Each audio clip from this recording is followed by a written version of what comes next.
Yes, we had the return after almost 4 years, 3.5 years, of the most dominant champion in the welterweight division, one of the most dominant champions in MMA history, Georges St. Pierre.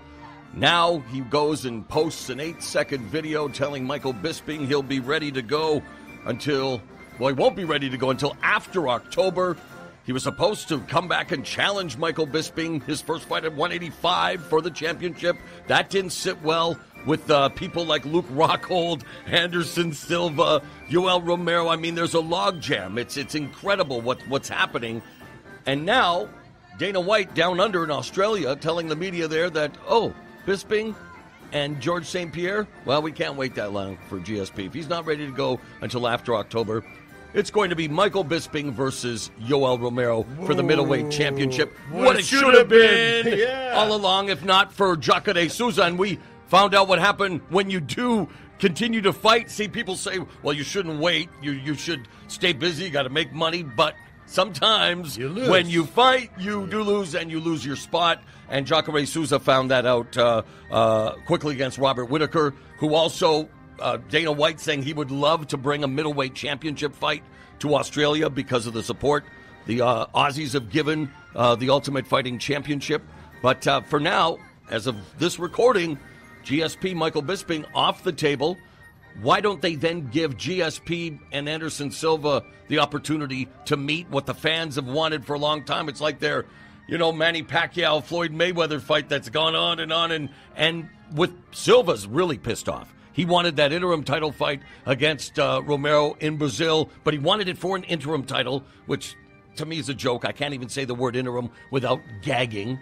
And it's like, what do you do then? Don't you think Silva and GSP should fight each other? That will be a great fight. Yeah, I'm all for that. And the winner of that is going to face the winner of Yoel Romero and Bisping. Get out of the sport. Go No. I would love to see GSP. Yep. I would love to see him fight the top guys. I would love to at 185 or back at 170. Well, both. He can do both. Sure. 155 for Conor. Remember we talked about that. I don't know. At his age, it's going to be hard to cut weight. It's going to feel By the horrible. way, congratulations to Conor. I had that written down. Yeah, Conor Jack McGregor. Yeah. He's got Conor Jr. now. Yeah. How cool is that? That's all right. I love it. Conor and D, congratulations. We'll await now to see what Conor McGregor's plans are. Obviously, the much ado about nothing so far when it comes to his fight with Floyd Mayweather. It remains out there. But Dana White also saying publicly, I'm ready to walk away from this thing. I talked to my boss at Showtime, Steven Espinoza. He's saying they've talked, but they're not. They're nowhere close. They're nowhere close for a boxing license. Not in Vegas. He's got one in California. Oh, in California. Conor, yeah. So he did it way back, right? Yeah. He is licensed, and they say Vegas has already said that they would license the fight regardless, the fact that he has had no professional experience against a guy who's considered the best boxer of his era, one of the greatest defensive fighters of all time in 5-division champ Floyd Mayweather, who is, by the way, 49-0. Regardless, I don't want to waste too much space regarding that story that is still yet to really play out. But there are so many stories playing out this weekend. We talked about GSP, Michael Bisping now being off. UFC 211 going down in the Big D. What they say whatever is in Texas everything is bigger, and this is the biggest card of the year so far for the UFC. It is great. Stacked, and despite the loss, Henry Cejudo, the former title challenger, and Sergio Pettis coming on up, an opportunity to really test his mettle and his constant improvement against a guy like Cejudo. Cejudo had a hand injury, and MMA Fighting, the first to report it, but he's off the card. And your buddy from World Series of Fighting, Dave Branch, is back in the UFC after so many years, and his fight gets moved up to the pay-per-view portion. Well, good for him. The American Top Team is going to be busy on Saturday night. They are involved in 9 of the fights. 9 athletes from ATT, including the former UFC heavyweight champion Junior Dos Santos, who was challenging the guy who beat in their first fight, a 5-round war, Stipe Miocic. And then, of course, the champion, and she even told me, I watched the YouTube video over and over, and I still can't say it. It's Joanna. No, not even Joanna. Not even Joanna the way she says it. The trainer say Joanna. Yeah, it's something. But anyway, you say it again. What is it? Yeah, Joanna. That's how we pronounce it. Jacek? Jacek. Yeah. Jacek. See, she said it different. It's weird. But it's always. That's what we did with Fedor Emelianenko. Remember, we asked, what does your mother call you? You said Fyodor. So when you said Fyodor, everybody start bagging on you, and you say, well, it's actually what his mother calls him. You know, it's always with the names. When they give you crap, right? I go like, guys, if you say Bas Rutten, you messed up my name. You butchered my name. Right. It's Bas Rutten. Yeah. It's and not, me, it's not Mauro. It's not Mauro. It's Mauro Ranallo. And actually, my massage therapist tried to say it. She couldn't say the Mao part. So I said, think of Chinese communism.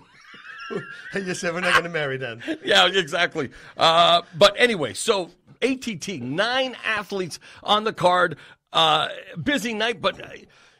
And they just moved into a place not too long ago, 40,000 square feet. I mean, this is becoming what, with the Jackson Winkeljohn TriStar, AKA, once you start naming gyms, you find out there's so many great gyms in MMA. But this gym right now is, it's like ATT versus the universe on Saturday night in Dallas. Do you like the fact that there's so many fighters representing the gym on one night, even though Mike Brown, one of the coaches, Ricardo Laborio, Conan Silveira, and others say they have enough coaches for each of the fighters? Yeah, for them it's great. This is a great way to put your name out there. 9 fighters on the card, on the biggest card that we had for a while now. Yeah, I think it's a great promotion for them. And if they say they have enough trainers, I don't see a problem at all. What do you like about American Top Team and guys like, Ricardo Laborio and Conan Silveira? We go way back with, of course, to the Pride days and you, of course, during your career. Yeah, Laborio, man, I love that guy. He's such a good dude.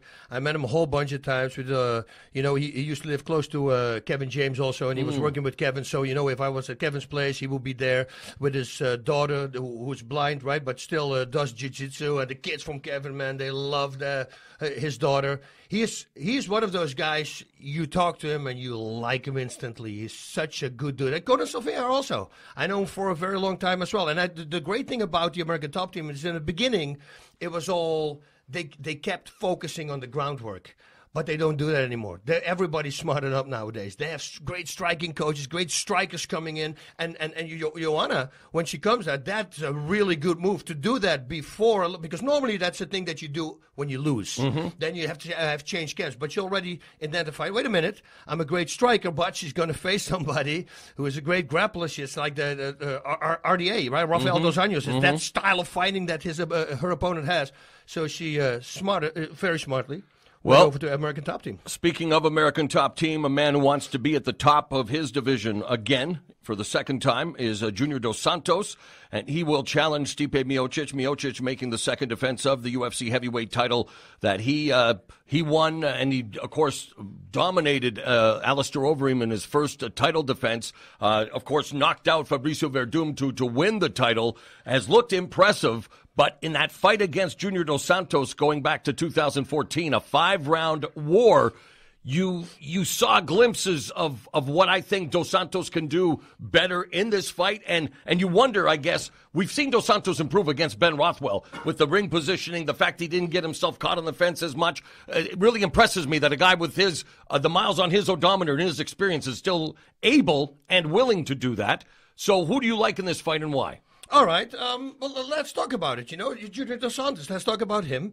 He looked unstoppable when he came to the UFC, won his first 9 fights, and that includes his win, of course, against Velasquez. Knockout victory, that's how he got the title, then later lost it again. He had the first defense also against Mir, but then Velasquez beat him in the rematch. And from that moment, his career been a roller coaster. It's been win, lose, win.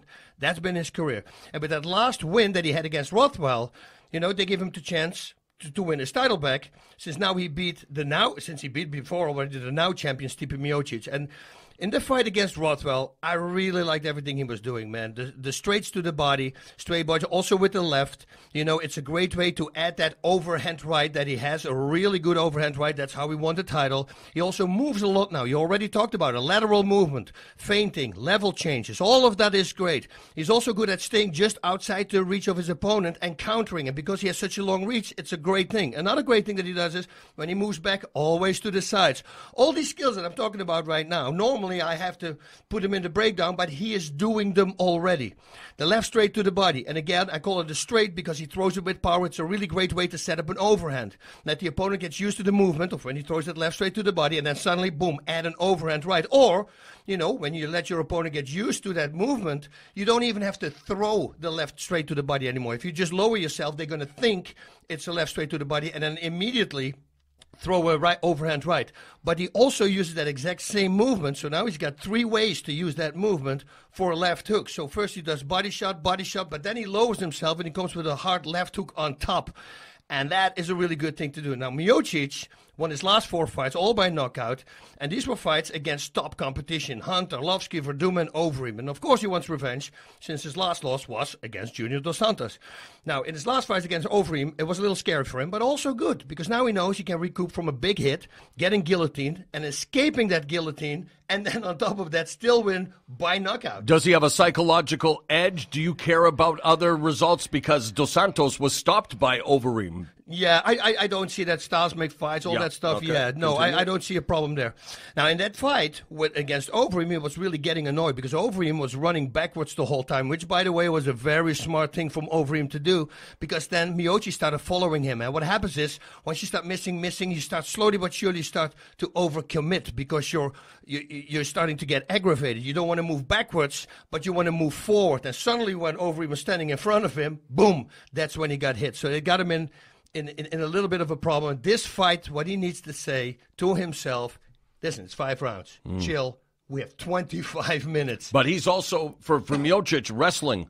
He's an amazing athlete. We see what he can do in baseball. He's just an athlete and a terrific fighter. But I'm wondering, against a guy like Junior Dos Santos, who has maybe the best takedown defense in the heavyweight division, how do you see that playing out? Do you think the clinch, what's the most important area of this fight? Where is it going to determine the winner, you think? I think that what Miocic needs to do, what he did in the last fight against Junior Dos Santos, was going for takedowns. What he needs to do is not doing it in the first round. I would say let him get used that you're striking with him. Striking-wise, they're very compatible, man. They're both really great in everything they do, level changes, everything. They can take a shot, they can come back.